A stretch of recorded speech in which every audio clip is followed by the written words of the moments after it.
बच्चों, आज हम संख्या संबंधी प्रश्नों को समीकरण बनाकर हल करना सीखेंगे। तो इसमें आप इस तरह का एक वीडियो पहले भी देख चुके होंगे। प्रश्नों को हल करके देखते हैं कि इस तरह के प्रश्न जो मैंने लिखे हैं वो कैसे हल किए जाएंगे। तो पहला प्रश्न है एक संख्या। तो एक संख्या पहले मैंने आपको बताया था कि मान लेते हैं कि वो संख्या क्या है, x। माना संख्या क्या है, बराबर x।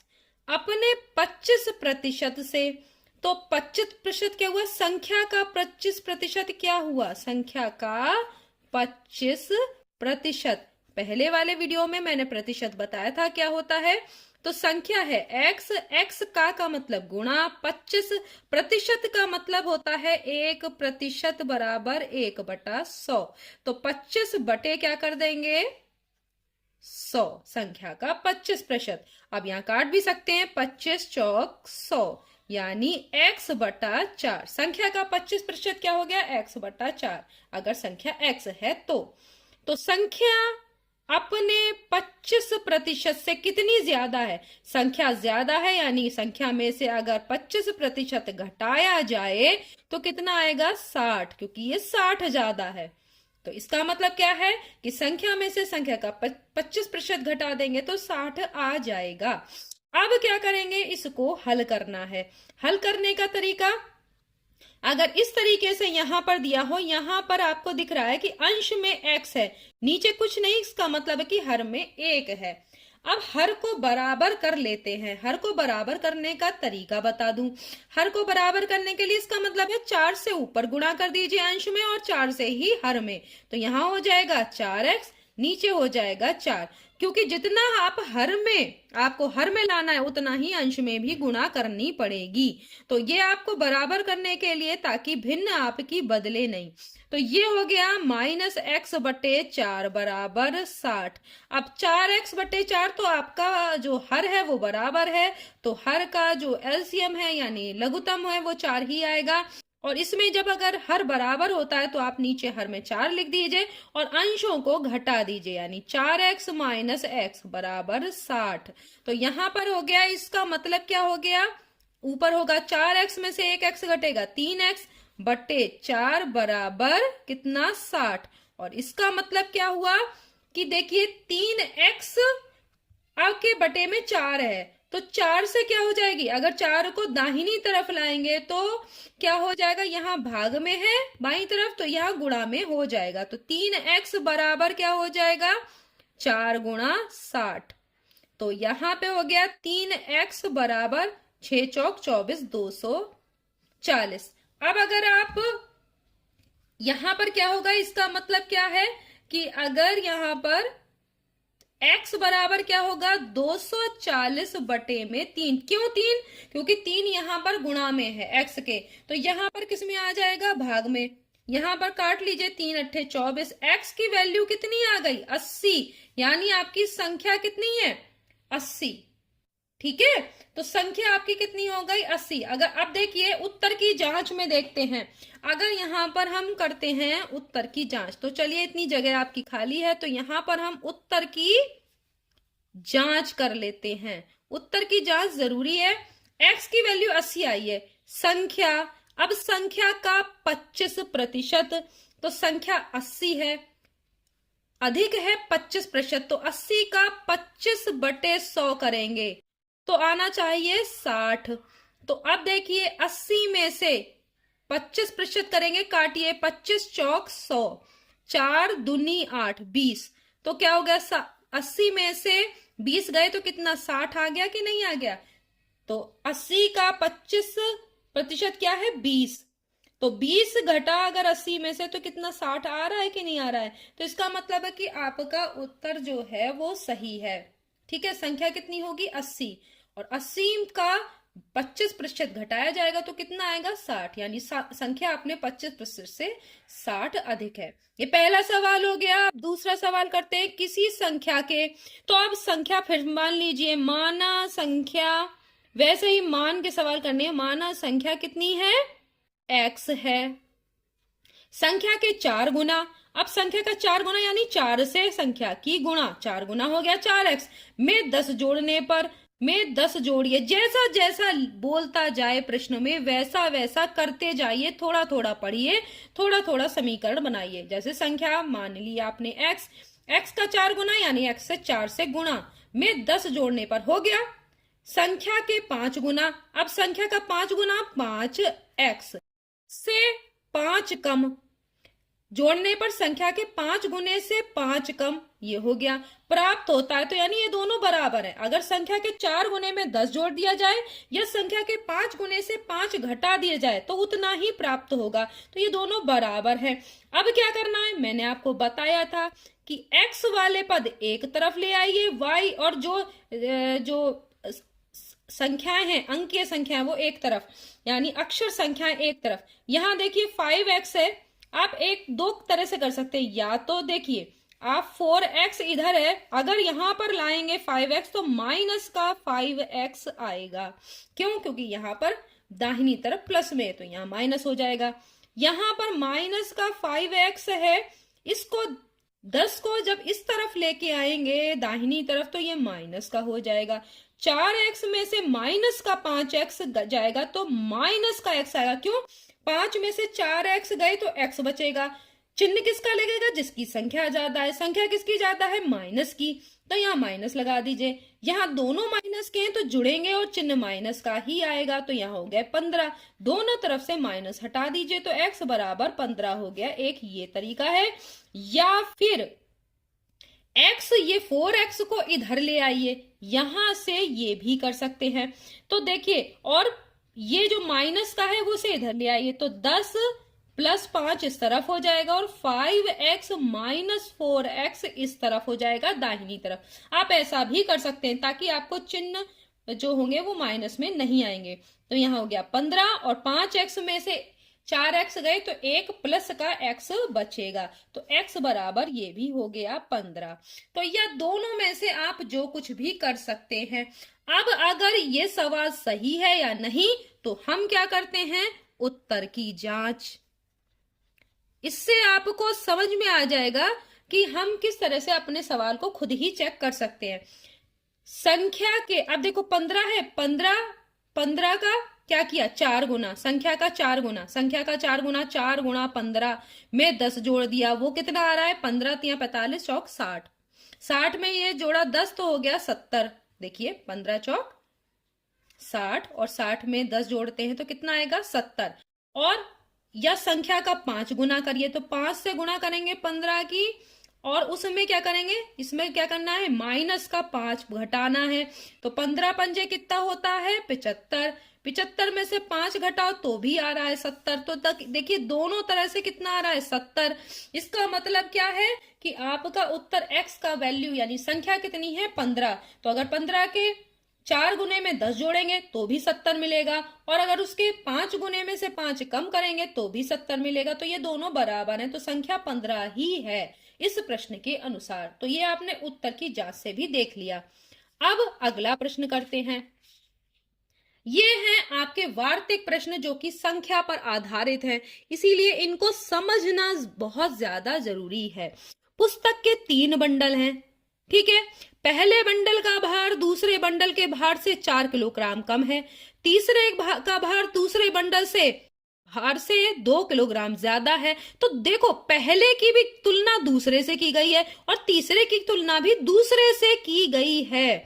किसी का भी भार आपको पूरी तरह मालूम नहीं है, बस तुलना पता है। तो आप क्या करोगे? मानोगे, माना दूसरे बंडल का भार जिसकी तुलना की गई है। देखो पहले की भी दूसरे से तुलना, तीसरे की भी दूसरे से तुलना, तो दूसरे बंडल का भार मान लेंगे। बंडल का भार कितना मान लिया? x किलोग्राम है तो x किलोग्राम मान लिया आपने, किलोग्राम में दिया हुआ है तो हमने x किलोग्राम मान लिया।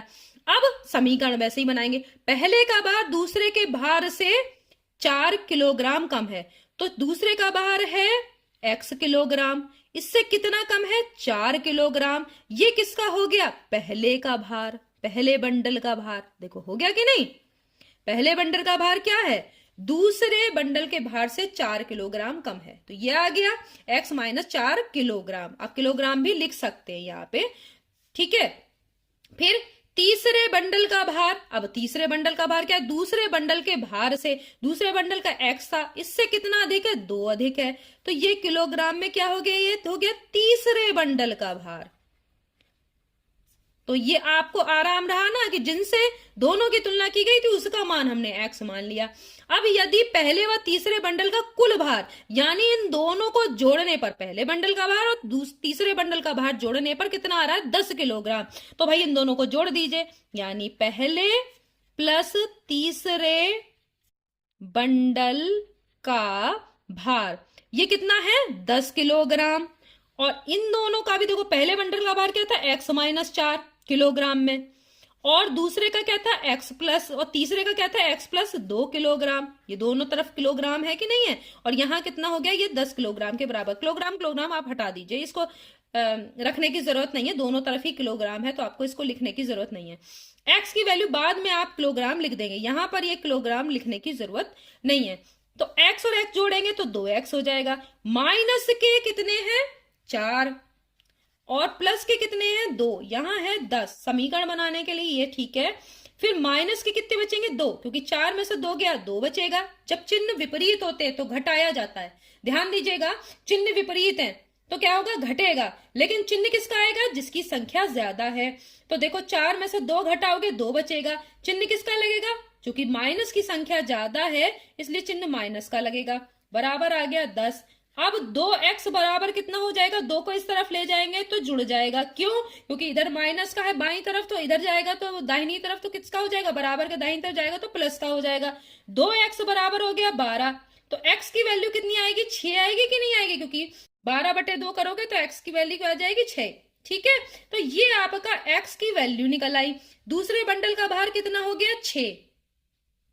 ठीक है, तो अब देखो, तो पहले अब उत्तर की जांच भी करनी हो तो आप कर सकते हो, सबकी वैल्यू भी निकाल सकते हो। इसमें तो आपको दिया है कि केवल दूसरे बंडल का भार पूछा है, वो आप निकाल चुके हो, लेकिन अगर आपको पहले का भी पूछा जाता, दूसरे का भी, तीसरे का भी, तीनों का पूछा जाता, तो उत्तर की जांच आप कैसे करते।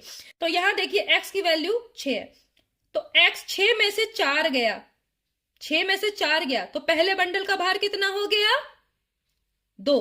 ठीक है, और देखो पहले बंडल का भार कितना हो गया, पहले फर्स्ट बंडल का भार, तो फर्स्ट ऐसे ही मैं लिख दे रही हूं, तो हो गया 6 माइनस 4 बराबर 2। ठीक है, 2 क्या, केजी, ये भी है केजी में, तो केजी आप लिख लीजिएगा, यहाँ पे ये केजी में आ रहा है, यानी किलोग्राम। अब तीसरे बंडल का क्या होगा, थर्ड का, थर्ड है जो दूसरा वाला है, दूसरा 6 है, 6 में से 2 ज्यादा, तो कितना हो गया, 8 केजी। पहले और तीसरे का भार 10 केजी है, देखो आ रहा है कि नहीं आ रहा है, पहला प्लस तीसरा मिला लो तो 8 प्लस 2 बराबर 10 केजी आ रहा है कि नहीं। इसका मतलब जो हमने अभी तक निकाला वो बिल्कुल ठीक है, यानी दूसरे बंडल का भार 6 केजी, पहले का 2 केजी और तीसरे का 8 केजी। इस तरीके से आपने ये सवाल निकाल लिया। तो जितना बोलता जाए प्रश्न में वैसा वैसा लिखते जाना है। तो अब एक और बचा है हम आपका, एक परीक्षा में किरण ने भावना से 10 अंक अधिक प्राप्त किए, सुधीर ने भावना से, अब देखो किरण के अंकों की और सुधीर के अंकों की तुलना किससे की जा रही है, भावना के अंकों से, तो आपको भावना के अंक मान लेने हैं ना। भावना ने कितने अंक प्राप्त किए, तो भावना ने अंक प्राप्त किए, माना कितना, कितना मानेंगे, x। ठीक है, अंक प्राप्त किए बराबर x। अब मान लिए, अब समीकरण बनाइए, किरण ने भावना से 10 अंक अधिक, तो x, भावना के अंक कितने हैं, x में कितना जोड़ेंगे, 10, क्योंकि 10 अधिक किरण ने प्राप्त किए। ये किसके अंक हो गए, किरण के। ठीक है, किरण के अंक। अब सुधीर ने भावना से 5 कम, तो भावना के थे x, उससे 5 कम, ये किसके हो गए, सुधीर के अंक। तीनों के कुल अंक, अब तीनों के कुल अंक यानी किरण के अंक, भावना के अंक, सुधीर के अंक, सबको जोड़ लो तो 170 है। तो किरण के अंक कितने हैं भाई, हम डायरेक्ट लिख दे रहे हैं, x प्लस 10 किरण के अंक हो गए। भावना के कितने हैं, x, सुधीर के कितने हैं, x माइनस 5, ये कुल मिलाकर कितना है, 170। अब देखो x और x, 3x जोड़ोगे तो 3x हो गया, 1 2 3। अब 10 में से 5 गए, देखो यहाँ पे है 10 माइनस 5 बराबर 170। 10 में से 5 गए तो कितना हो जाएगा, 5 बचेगा, किसका, प्लस का, क्योंकि प्लस की संख्या ज्यादा है, और यहां हो जाएगा 170। अब 3x बराबर क्या होगा, 170 में से 5 घट जाएगा, क्यों, क्योंकि यहाँ 5 प्लस का है, इस तरफ जाएगा तो किसका हो जाएगा, माइनस का। तो 3x बराबर यहां पे कर दे रही हूं, 3x बराबर हो जाएगा 170 में से 5 गया तो 100 कितना आ जाएगा, 65। अब x बराबर क्या हो जाएगा, 165 बटे 3, क्यों, क्योंकि x की गुणा में 3 है तो इधर जाएगा, अगर दाहिनी तरफ तो भाग में हो जाएगा संख्या के। काट के देख लो 3 से कट रही है या नहीं, इसका परीक्षण आप जानते हो, विभाज्यता परीक्षण, कि इन सबको जोड़ लो। तो देखो 6 और 1 7, 7 5 12, 12 3 से कटती है, इसका मतलब ये पूरी संख्या जो है 3 से कट जाएगी। 3 पंजे 15, फिर हासिल 1 बचा, तो 3 फिर पंजे 15, तो x का मान क्या हो गया, 55, यानी भावना के अंक कितने हैं, 55। अब उत्तर की जांच, तो उत्तर की जांच के लिए क्या करोगे, तीनों के अंक कैसे पता चलेंगे, भावना के पता चल गए तो सुधीर के पता चलेंगे। सुधीर के अंक है 55 में से 5 घटा दो, सुधीर के अंक निकालने हैं तो क्या करोगे, अब सुधीर के निकालोगे तो क्या करोगे, 55 में से क्या करोगे, यहां लिखेंगे सुधीर के अंक, तो 55 में से क्या करोगे, 5 घटाओगे, यानी सुधीर को कितने मिले, 50, और किरण को कितने मिलेंगे, 55 में 10 जोड़ दो, कुल कितने हो गए भाई, 55 में 10 जोड़ोगे तो 65 हो गए। तो अब सबके अंक मिला लो तो 170 होने चाहिए। तो अब भावना के अंक आपने निकाले हैं 55, ठीक, किरण के कितने अंक निकले, किरण के 55 में 10 जोड़ दो तो कितने हो गए, 65, और सुधीर के अंक कितने हैं, 55 में से 5 घटे 50। अब इन दोनों तीनों को जोड़ो तो 170 आना चाहिए। तो 5 5 का 0 हो गया, क्योंकि 10 हो गया, हासिल 1 बचा, 5 5 10 और 6 16 और 1 17, 170 आ रहा है कि नहीं, यानी तीनों के अंक हम जोड़ रहे हैं तो 170 आ रहा है। इसका मतलब जो हमने प्रश्न का उत्तर निकाला है वो सही है। इस तरीके से समीकरण में वापस रखकर संख्या जो भी आई है तो हम उत्तर की जांच कर सकते हैं। तो ये आपको समझ में आ गया होगा। नेक्स्ट वीडियो में हम फिर मिलेंगे कुछ और प्रश्नों के साथ, तब तक के लिए धन्यवाद।